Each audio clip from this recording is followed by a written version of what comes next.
ನಮ್ಮ ಶಿವಮೊಗ್ಗ. ಹಲೋ ನಮಸ್ಕಾರ, ನಾನು ಶಿವಮೊಗ್ಗ ವಿರೂಪಾಕ್ಷ ಮಾತನಾಡ್ತಾ ಇದ್ದೀನಿ. ಇವತ್ತು ಸತೀಶ್ ಶೆಟ್ಟಿ ನಮ್ಮ ಜೊತೆ ಸಿಕ್ಕಾರೆ. ಏನು ಹೇಳ್ತಾರೆ ಕೇಳೋಣ ಬನ್ನಿ ಹೈಕೋರ್ಟ್ ಪೀಠದ ಬಗ್ಗೆ. ಶಿವಮೊಗ್ಗದಲ್ಲಿ ಇವತ್ತೊಂದು ಐತಿಹಾಸಿಕವಾದ ಕಾಲ್ನಡಿಗೆ ಜಾಥಾ ನಡೀತಾ ಇದೆ.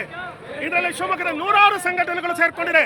ಶಿವಮೊಗ್ಗಕ್ಕೆ ಹೈಕೋರ್ಟ್ ಪೀಠ ಬೇಕು ಅನ್ನುವ ನಮ್ಮ ಒತ್ತಾಸೆ ರಾಜಧಾನಿಯನ್ನು ತಲುಪಬೇಕು, ಮುಖ್ಯ ನ್ಯಾಯಾಧೀಶರನ್ನು ತಲುಪಬೇಕು ಅಂತಕ್ಕಂಥ ಜೋರಾದ ಕೂಗು ನಮ್ದು. ಸಾವಿರಾರು ಜನ ಇವತ್ತು ಕಾಲ್ನಡಿಗೆಯಲ್ಲಿ ಹೋಗ್ತಾ ಇದ್ದಾರೆ. ನಮ್ಮ ಒತ್ತಾಯ ಶಿವಮೊಗ್ಗಕ್ಕೆ ಹೈಕೋರ್ಟ್ ಪೀಠ ಬೇಕೇ ಬೇಕು ಅಂತಕ್ಕಂಥ ಒತ್ತಾಯ.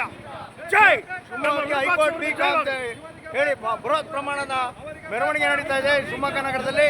ನಿಮಗೆ ಎಲ್ಲ ಲೈವ್ ಕೊಡ್ತಾ ಇದ್ದೀನಿ ನೋಡಿ. ಶಿವಮೊಗ್ಗ ನಗರದಲ್ಲಿ ಎಲ್ಲ ಸಂಘ ಸಂಸ್ಥೆಯರು ಈ ಒಂದು ಬೃಹತ್ ಮೆರವಣಿಗೆಯಲ್ಲಿ ಒಕ್ಕಲಿನಿಂದ ಭಾಗವಹಿಸ್ಯಾರೆ. ಅದು ಬಹಳ ವಿಶೇಷವಾದಂಥ ಸಂಘ ಸಂಸ್ಥೆಯರು, ಹೆಣ್ಮಕ್ಳು, ವಯಸ್ಸಾದಂಥ ಹಿರಿಯರು, ಲಾಯರ್ಗಳೆಲ್ಲ ಭಾಗವಹಿಸ್ಯಾರೆ.